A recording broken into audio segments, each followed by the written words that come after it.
Welcome to NIL International, the podcast where we explore the world of name, image, and likeness and how it's transforming the lives of international student athletes. I am Edgars, and now and then we'll dive into the latest developments in the NIL space, share expert insights, and spotlight real stories from athletes around the globe, navigating the opportunities and challenges of NIL. Let's empower international college student athletes to maximize their NIL opportunities and achieve their full potential. Hello, everyone. This is Edgars from NIL International. We have a great guest tonight, Floyd, co-founder of NOCAP Sports and Did You Know Media. In the past, worked with compliance. So you were a compliance coordinator and director of compliance for University of Michigan and University of Utah. Casey, hi.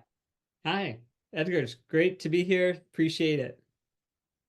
There's so many things I think our listeners would be very interested to hear about, but I want to start right out at the gate, with the question, what I'm really curious to hear your opinion about. So how come internationals were left out on this NIL thing? Yeah. What do you think? I think a lot of it has to do with government bureaucracy and a lack of incentive to change. So these particular visa regulations have not been updated in my lifetime, actually. And I was born in the late 1980s. So that's important to understand because in the 1980s, life was a bit different. For example, that is before the internet. So there was no concept of remote work, social media, and all of the uses of the internet where you can be anywhere in the world. So the visa regulations really don't make sense for today's reality. But unfortunately, the government doesn't change unless we, the people, really put pressure and force it to change. So you got to remember the government works for us, but enough people have to kind of want it for them to we have to actually force them is the reality. I was actually, before we got on here, I was going over some things I sent to Edgars, and, in 2021, they're basically saying, we're monitoring this. And then after the petition launched, their statement was, we're just not sure if it's an issue. We're not sure if it needs regulatory help. And, it really is, in my opinion, insulting because it's really clearly an issue and affecting thousands and thousands of people and their families. And the fact is, the government just isn't doing their job, and they don't want to actually have to work. And so, if enough people sign the survey, we can force them to change. And to me, this is a civil rights issue, and no one should have to give up their name to go to school in America. So we are also, right before this call, just talking about this athlete at LSU that got denied the P1 visa. And if you think about it, she has 200,000 followers on her social media. If she still lived in France, she could do social media deals. But because she goes to school in America to play basketball, now she has to give that up and forego that money. And at the time when she is the most valuable and her brand is the most visible. And so, I think a lot of it's just government bureaucracy, and they can right now ignore it and pretend like it's not happening because there isn't a coordinated voice. There isn't international athletes asking for this. No one is asking for it. No one's putting pressure. That petition that I started in 2021 is literally the only thing they've even had to comment on. So we really need to get coordinated. Whether it's a petition, an organization, something needs to happen where you can coordinate a voice, and together there's power in numbers, and they can't ignore us. Couldn't agree more. More with you, Casey. And yeah, it's an honor, to be on this call and hear your thoughts of it. As you've been into this for such a long time from so many angles, and you touched the petition. So I wanted to ask you, maybe you could share with us, how did you hand it in, and what does exactly that means, and how did you come up with that idea in the first place? Great question. So Really started the petition in 2021 with the hopes of getting tens of thousands of signatures so the government could no longer pretend the issue wasn't real, even though it's clearly affecting, and it's very real for thousands of international college athletes and their families. So, in 2021, for me, it kind of goes back. I've been a college rights advocate since I was in law school, really. So, the right to your own name, image, and likeness is a fundamental human right. And so, I've been an athlete rights advocate for over a decade, and that goes back really, not to go on a big tangent, but it all started in law school. I grew up a huge UCLA fan. I grew up in LA. Ed O'Bannon was like a childhood hero of mine. And so fast forward, I'm in law school, and Ed O'Bannon is suing the NCAA. And so as a law student, I became obsessed with that case. And, that's when I first realized college athletes are the only American citizens that don't have their rights to their own name, image, and likeness. And I just was shocked, and then once you really dig into and you start understanding things, you come to understand that the term student athlete was invented in the 1950s to avoid workers' compensation claims, and it's illegal in itself. The National Labor Relations Board General Counsel in 2021 came out and said just using the term student athlete is a violation of federal law, because you're essentially tricking these athletes into thinking they don't have employment rights by using this pseudo term that you made up, when in fact they're employees. So, it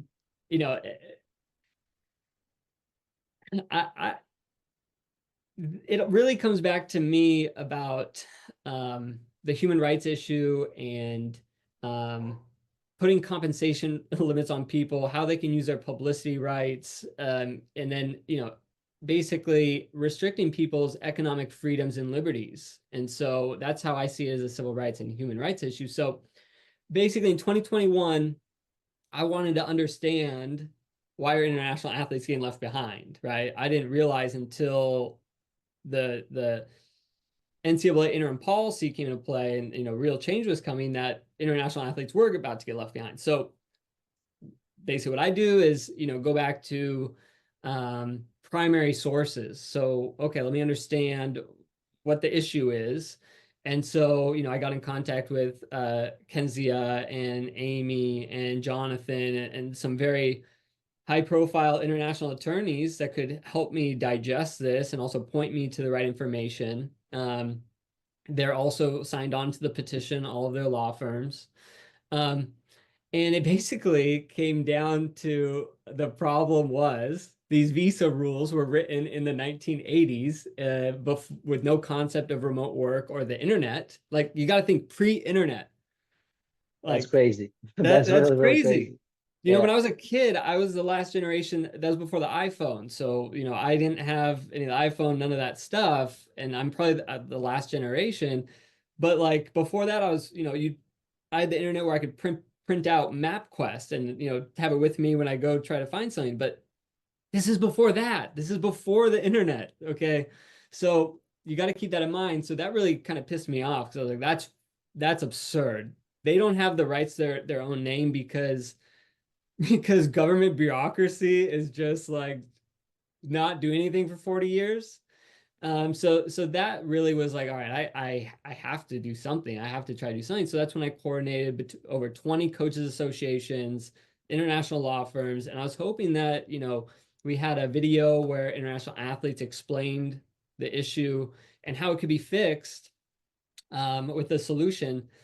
And, it just didn't get enough signatures really to be able to make an impact. And, the government's response was essentially, we're just not sure if it's an issue. It doesn't seem to, we haven't seen people, and there's 800 signatures on your petition, right? So at that point, they can deny, they can ignore it. And so really, that's what started the petition. And understanding both sides. Normally an immigration issue, you might run into issues. There's no issue here. I haven't heard a single argument against this, because you're not taking a job from anyone. Okay, this is net new.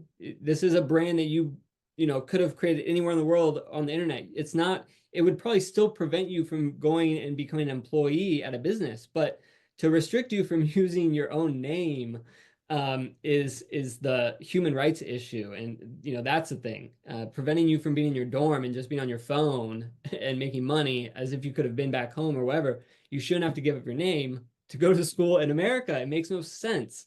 And so there's no policy issue against it, like a normal immigration issue. If anything, it's a net positive, because if you're then in your dorm room doing this stuff on the internet, you're now going to pay taxes to the USA, and you did not take a job from anyone. So it's all new money. And so I haven't heard a single policy issue against it. There's no opposition to this. There's no one saying they're going to take a job from someone, or this will be bad for the economy, or we can't. No one has said any of that. There's no opposition. There's just no one forcing the government and their bureaucracy to actually move.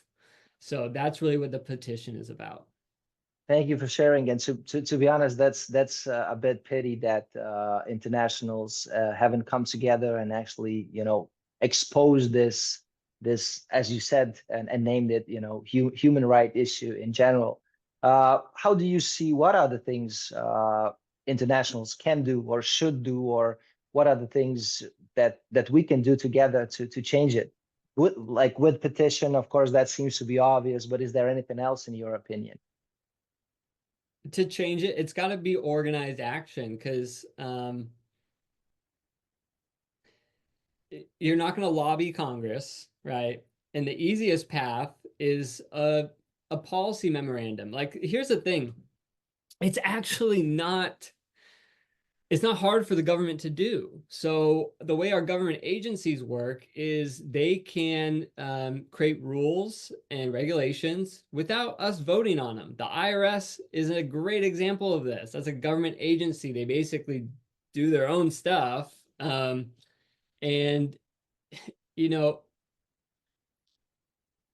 USCIS could come out with a policy memorandum clarifying the definition of what on-campus employment means. And if they just said, hey, if you're on your phone in your dorm, or you're just a social media influencer, you can be a social media influencer anywhere in the world. We're not going to say you can't when you come to school here. There are certain things where you can still have the same, it's a student visa. You can still have restrictions around their employment with an employer, or getting a job that would take a job from an American citizen, because that's their concern, right? Is you let someone in on a student visa and then they take a job from someone in America. Okay, well, that isn't a concern here if we just clarify what on campus means with a current definition that makes sense with the internet, right? So if you have a business in Europe, you shouldn't have to give it up or stop promoting your business in Europe just because you come to school and you want to learn something in America. So there's all these things that can be easily clarified through a policy memorandum. It's basically an interpretation. How do you interpret on campus now that there's the internet? That's what they haven't done for 40 years. So it's not asking them to do much. It could literally be done in a day. But until they feel pressure to change, they're not going to change. What's their incentive to change, right? It's more work for them. It's new regulations that they have to educate people on. It's time and energy and resources for them. They don't want to change, right? But they work for us. So we got to tell them what they have to do. That's, whether it's a petition or an organization that can lobby in Congress or start putting pressure on these regulatory agencies. And really what that comes down to is storytelling. Tell your stories. If the international athletes told their stories about how they're struggling because they can't earn any money really, and they got to fly home a couple times to see their family, and being able to buy food and do all these things that I think people just assume, but that's not the case for a lot of people.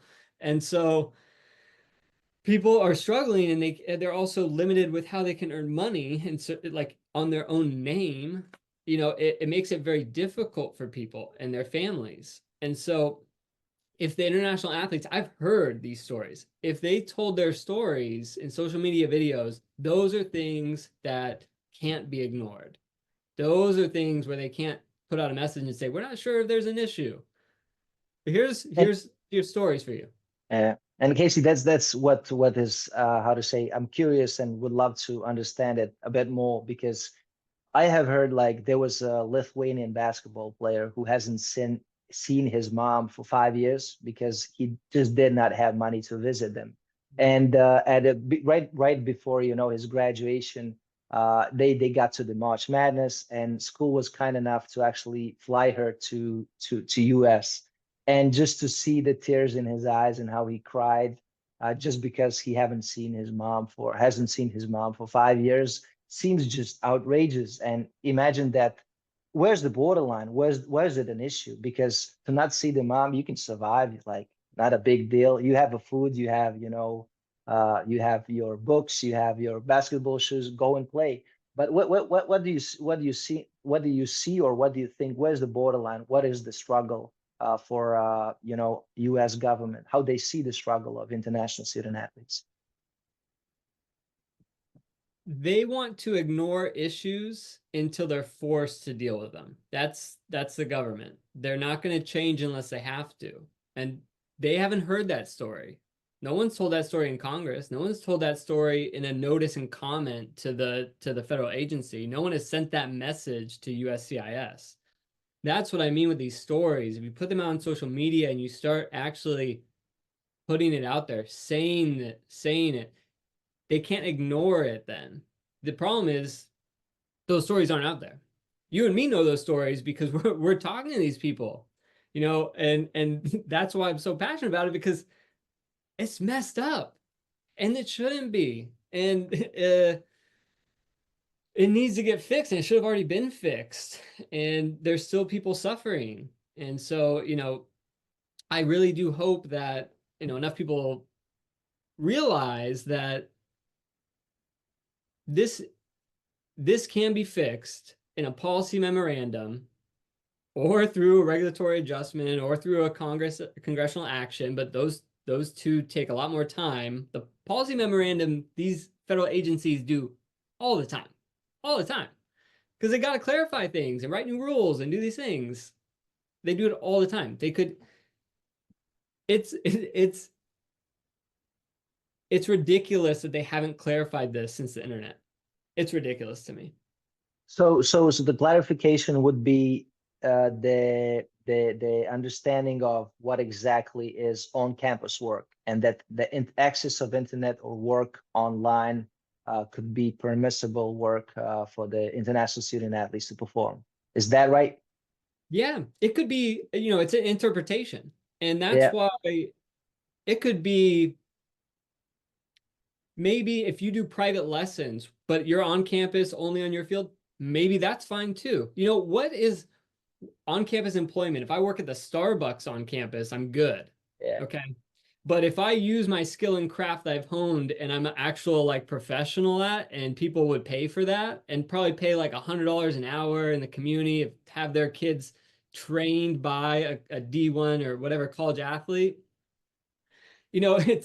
it's another form of compensation limit when you limit people's economic liberties and how they can earn their money. If you have this skill set, that's very valuable, but you're forced to go work at Starbucks for minimum wage, that's an issue.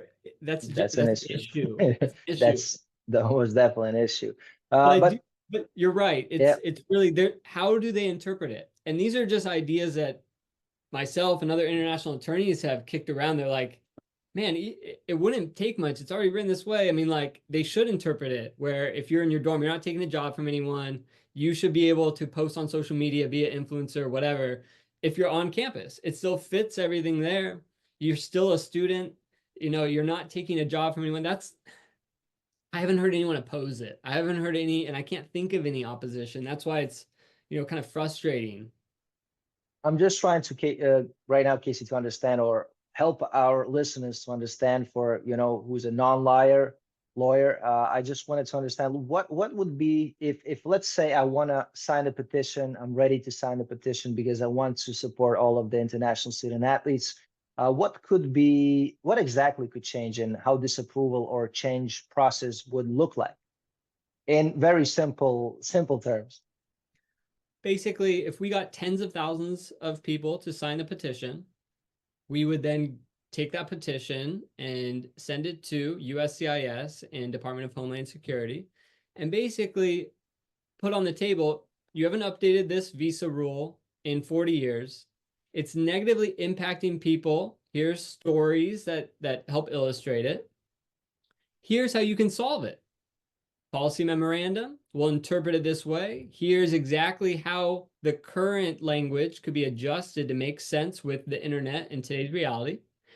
And then they could pass it the next day and say, yeah, that makes sense. We can interpret it that way. Let's change how we move forward. When we talk about on-campus employment, it'll also include these things that we agree on.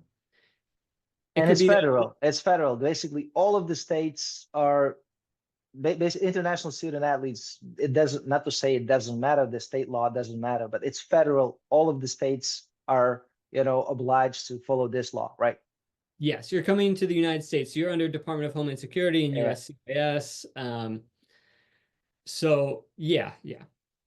Great, yes. Great. Thank you for simpling it down for everyone to understand, because that's the tendency of, I guess, lawyers. You get to this language, and when it becomes complicated very quick. What I wanted to also ask is, what do you think? What is the number of signatures for this petition, or to reach to this movement or this wave, or for you to be able to basically hand it in and make this push, as you explained? I would say at least 10,000 could force acknowledgement. And I'd say if you get 100,000 or more, then we're actually moving. Like then we can actually force some conversations and get the ball going. And at that point, it's just agreeing on the language. Once you get them to acknowledge the problem, that's the hardest part. Okay. So if we have 12,000, approximately 12,000 Division I international student athletes, if everyone signs, asks mom, dad to sign, then it's pretty much recovered. They can't ignore the people, right? So if we get 12,000, yeah, I think that's a good number. But a 6-figure number is really, in my opinion, where the government can't say like, oh, it's an insignificant number. Like, I don't know if we really need to regulate. I don't know if we need to change anything. I don't know if it's an issue. That's what they've been saying right now. Okay. Makes sense. And what are the limitations to the signee? And does it have to be American citizen? Does it have to be 18 years old? What are the limitations? If, let's say, I'm Latvian living in Denmark, I want to sign a petition. Can I do that? And what is required from me? Yeah, there's no limitations. This is an international issue. It's an American issue, but really it's a human rights issue. So no one should have to give up their NIL rights just to go to school somewhere. I haven't heard any opposition on why not to change it, just the government saying we're monitoring it, right? And so international people are being affected by this, friends, families, right? You guys can have a say and a voice by these things that are restricting your name, image, and likeness. But it'd be nice if your American counterparts or coaches or universities or, other people, everyone says it's a problem. Everyone I talk to says it's a problem. No one starts talking about the solution. I haven't heard many people talk about the solution. You're right. So let's imagine that it could actually happen. How do you think, how big of an impact it could actually create for internationals and for maybe NCAA as well? Because I could imagine it could attract even more and more international athletic talent to consider to go to study to universities in the States. Yeah, I think that's an interesting point about how it'll affect the NCAA and the universities. I do think Yeah, you're right. I think there would be a um, even more interest for internationals to come, but it it would make a huge impact on tens of thousands of international college athletes, their families back home, their futures. This is for a lot of college athletes, this is, your prime earning years. And so what that can do for your families, it's tremendous. It can be life changing. So the impact is when I think about the impact, it reminds me how unconscionable it is that the government is not acknowledging it. totally makes sense. And especially, I think when you start to consider also not only to an impact for themselves as international student athletes, but there's some, areas and zones like Ukraine and Russia war or Israel and Palestine. There are also a lot of student athletes who has an impact and who could use their voice to attract, fundings and help actually people who are suffering right now, not themselves, but for the greater good of, of their nation or their citizens or people in those areas where help are needed. So yeah, that's even broader to think about, right? Uh, we as NIL International, we are planning together with help, with NoCap Sports, and Casey, your influence on it is immense. We are planning to start a campaign with the slogan NIL for all, by asking current, former, and future international student athletes and domestic athletes as well, their coaches, administrators, literally anyone who is involved in it, to basically share and speak up about this issue. And in our opinion, what we can do is to support the petition in the first place, because just to speak about it because we feel hurt or we feel that it is not right.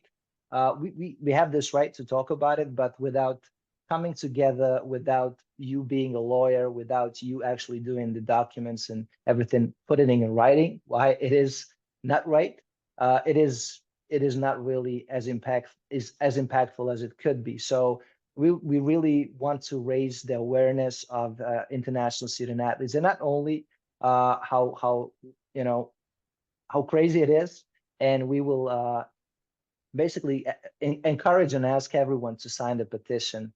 There will be a lot of links to the petition on our activities in social media, and we will reach out to a lot of international, or hopefully all of international student athletes, and ask for the support so that real change will happen. So what would be, in your opinion, what's the best what international student athletes can do? Is it just follow the campaign, tell their story, sign the petition? What else, in your opinion? All of that is fantastic. And I think getting some well-known professionals to post on their social media, I mean, the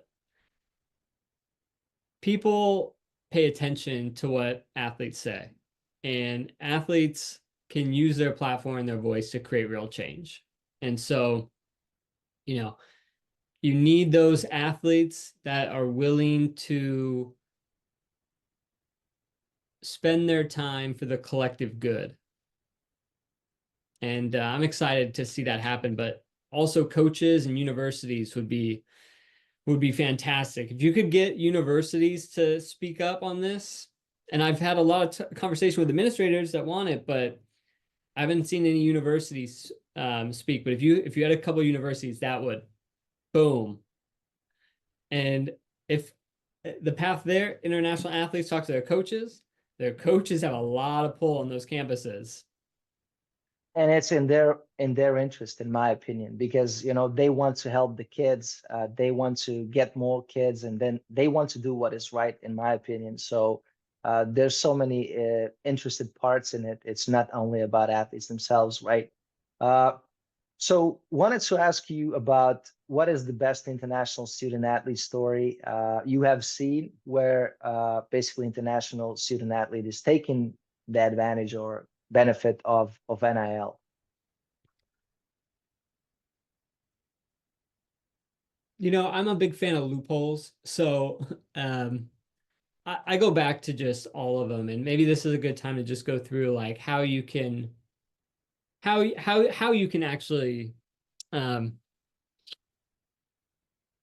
use your NIL as an international athlete on a student F1 visa.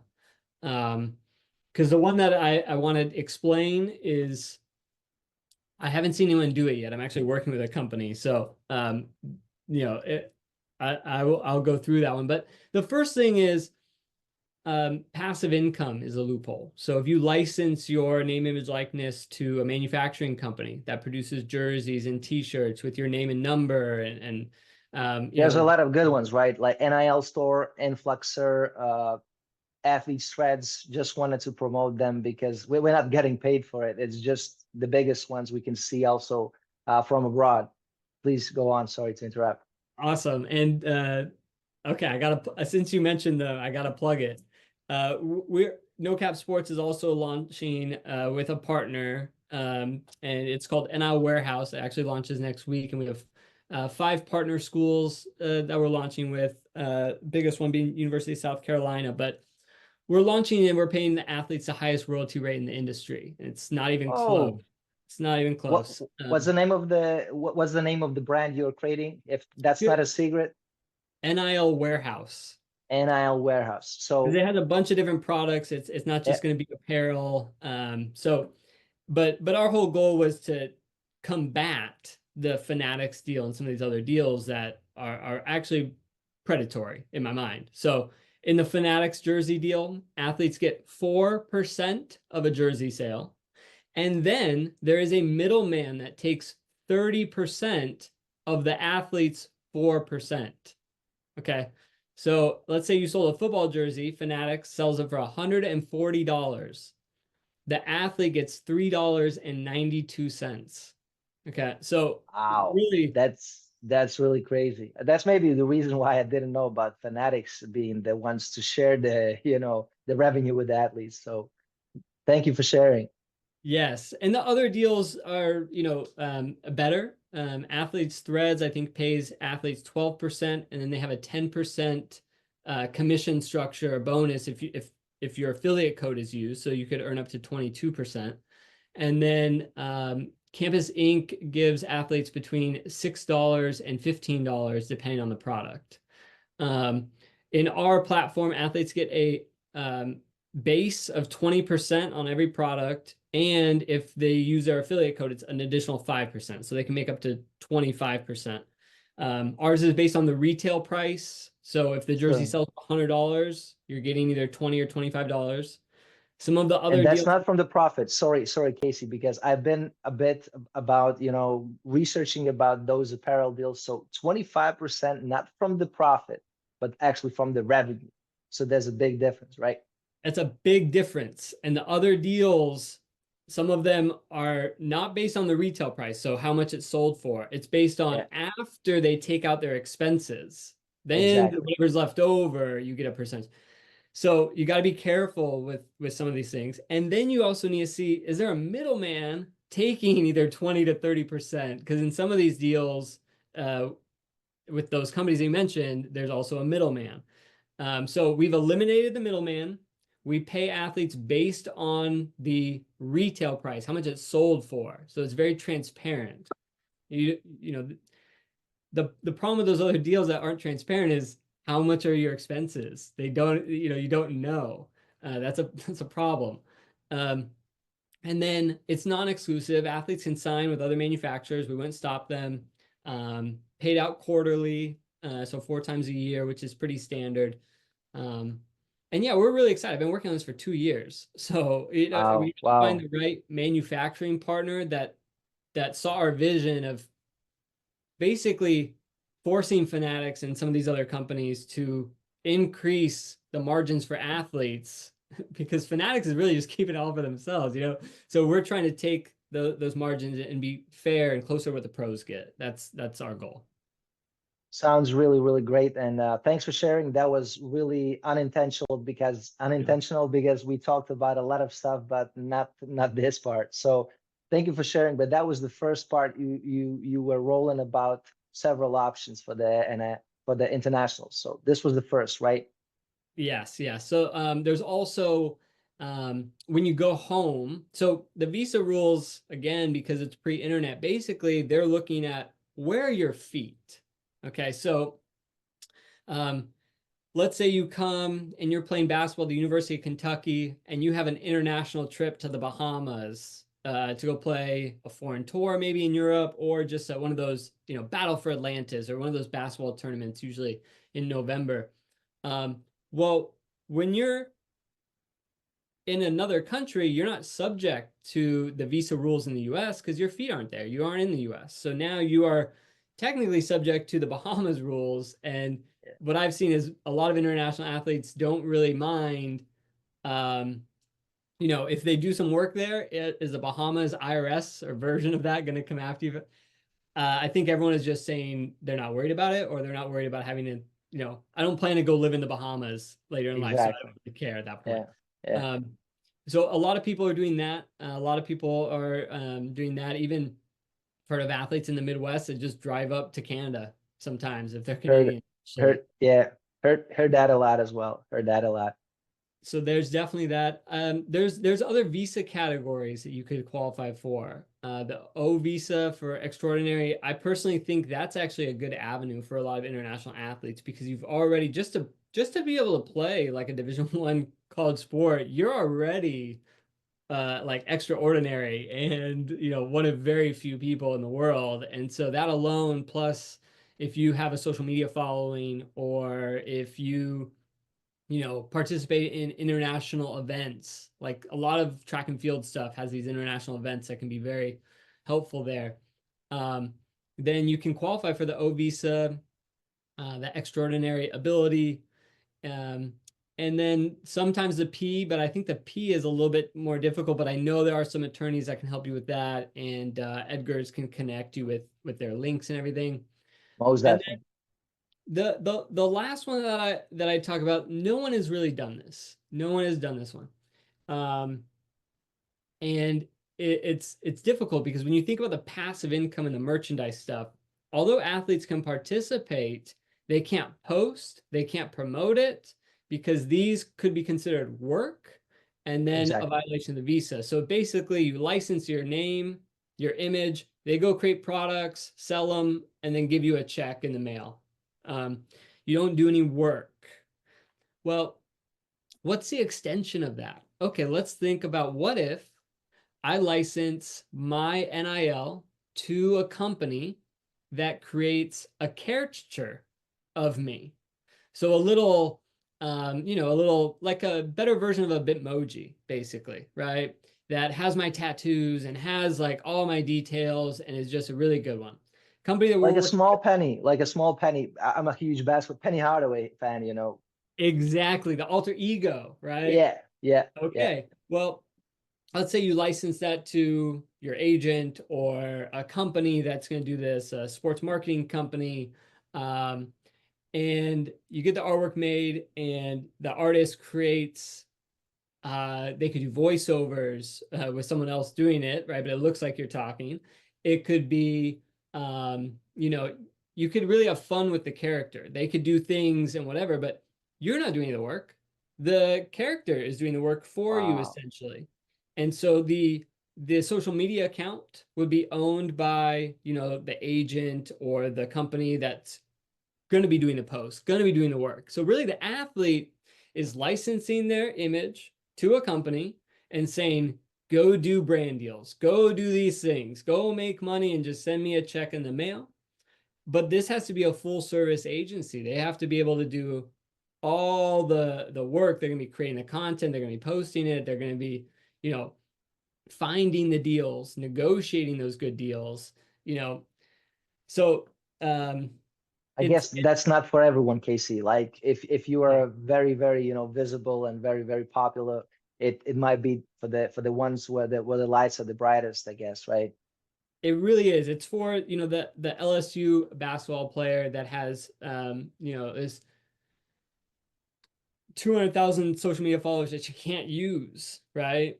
Well, what if you license those over and you know, basically assign your account to your agent, and now they're going to do this stuff for you, and you'd want to document it. You'd want to be very clear that, because to the outside perception, it's going to look like you're working or doing the work, or and you could create a second social media account just for your alter ego, right, that the agent uses.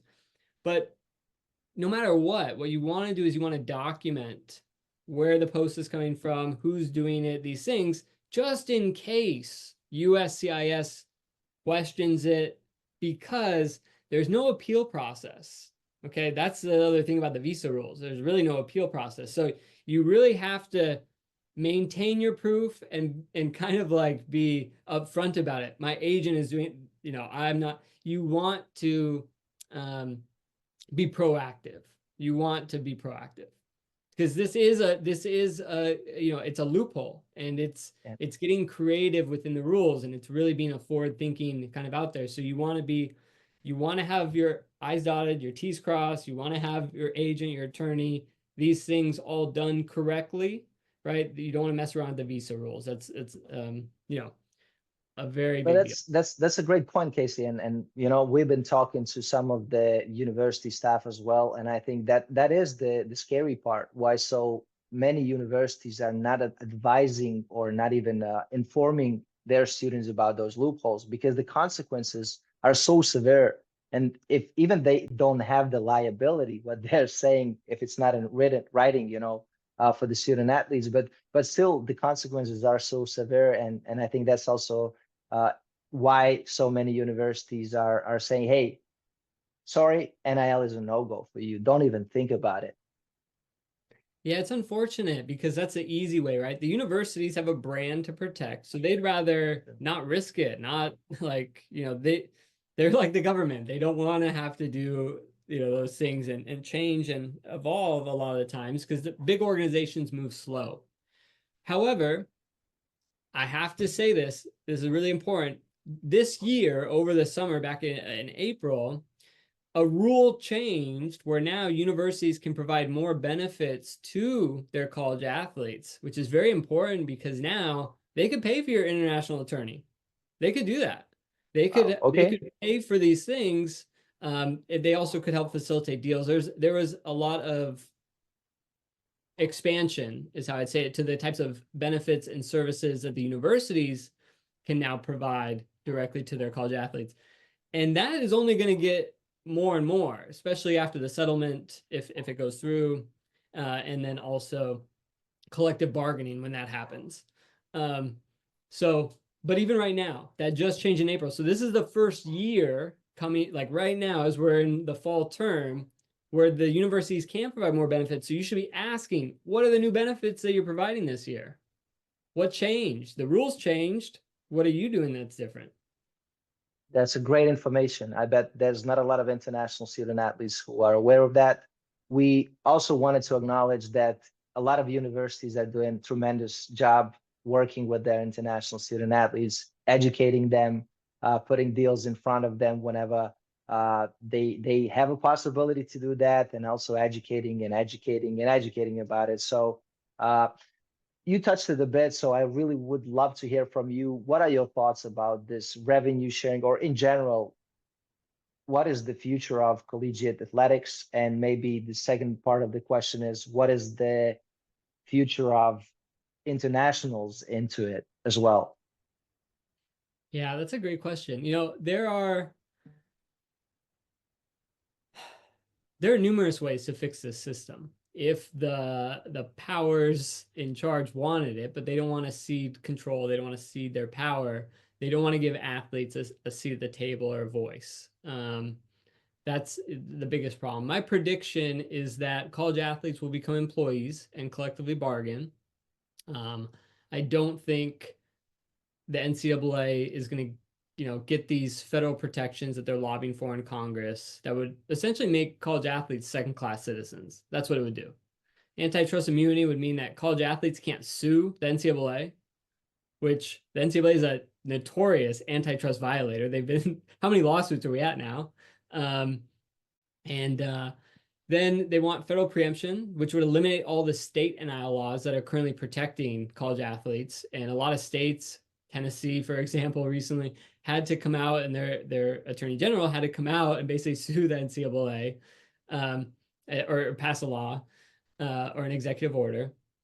And then the last one is that college athletes can't be employees. They want a provision that says this, and basically that's because you have to be an employee to be able to unionize in America. So if you cut it out at its legs and say they can't be employees, and they can never unionize, never collectively bargain, never have enforceable legal rights to force a negotiation, really. So there'll always be this power imbalance, basically. And that's what they want. They want control. I think for international college athletes, I think USCIS does a policy memorandum to interpret on-campus employment to make sense with the internet, and allow for certain things with NIL that wouldn't take a job from an American and could be done on campus, whether it's in your dorm or, maybe even private lessons on the field. I'm not sure, but like these kind of things should be discussed,